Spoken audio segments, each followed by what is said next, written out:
Hello! Hi అండి అందరికీ. ఈరోజు నేను చికెన్ పచ్చడి అయితే పెడుతున్నాను. దీనికోసం 2 కేజీలు చికెన్ అయితే తీసుకున్నాను. మనం పిక్కలకని చెప్తే వాళ్ళు ముక్కలు దానికి తగ్గట్టుగా కొడతారు. పచ్చడికి తగ్గట్టుగా సైజు. అయితే నేను తీసుకున్న చికెన్ నీట్‌గా కడిగి పెట్టుకొని ఇలా ఇడ్లీ పాత్రలో అయితే వేసుకొని ఉడికించుకుంటున్నాను.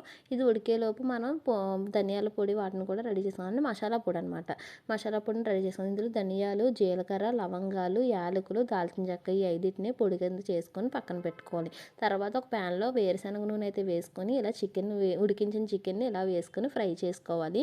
ఇది గోల్డెన్ కలర్‌లోకి వచ్చాకైతే పక్కకు తీసేసుకోవాలి. ఎక్కువ వేగిందైతే మాత్రం ముక్క గట్టి పడిపోతుంది. అందుకే ఇలా వేపుకొని సరిపోతుంది. తర్వాత అదే ఆయిల్‌లో అల్లం వెల్లుల్లి పేస్ట్ వేసుకొని బాగా వేయించుకోవాలి. అల్లం వెల్లుల్లి పేస్ట్ కూడా బాగా వేగిన తర్వాత ముందుగా తయారు చేసి పెట్టుకున్న పొడిని అయితే వేసుకొని అందులో బాగా వేయించుకోవాలి. ఇలా వేయించుకున్న తర్వాత దీన్ని కూడా బాగా వేగాలి. తర్వాత మనం ఆవాల పొడిని అయితే చేసుకొని పక్కన పెట్టుకుందాము. అంతేగాని దాన్ని ఇందులో వేసుకొని వేయించుకోకూడదు. పక్కనే పెట్టుకోవాలి. తర్వాత మసాలా పొడి వేగిన తర్వాత అందులోనే మనం కారము, ఉప్పు వేసుకొని వేయించుకోవాలి. నేను చింతపండు గుజ్జు అయితే వేసుకుంటున్నాను పులుపు కోసం. కొంతమంది నిమ్మరసం కూడా వేసుకుంటారు. మీ ఇష్టం ఏదైనా వేసుకోవచ్చు. ఇలా గుజ్జు నేను మొత్తం అంతా వేపుకున్న దాన్ని ఈ మిశ్రమాన్ని ముందుగా చికెన్ ఫ్రై ముక్కలు ఉన్నాయి కదా అందులో అయితే వేసుకొని బాగా కలుపుకుంటున్నాను.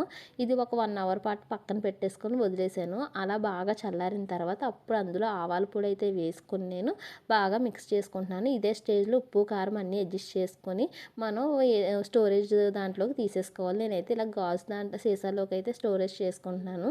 మీరు గాజు దాంట్లో చేసుకోవడం వల్ల మంచిదన్నమాట. మనకు ప్లాస్టిక్ దాంట్లో అయితే ప్లాస్టిక్ స్మెల్ అలాంటివి వస్తాయి. ఆ ప్రాబ్లమ్స్ ఏమి లేకుండా నేను గాజు దాంట్లో తీసుకొని పక్కన పెట్టుకున్నా. ఇలా ఫ్రిడ్జ్లో పెట్టుకోవడం వల్ల 2-3 మంత్స్ అయితే మనకి స్టోర్ అవుతుంది.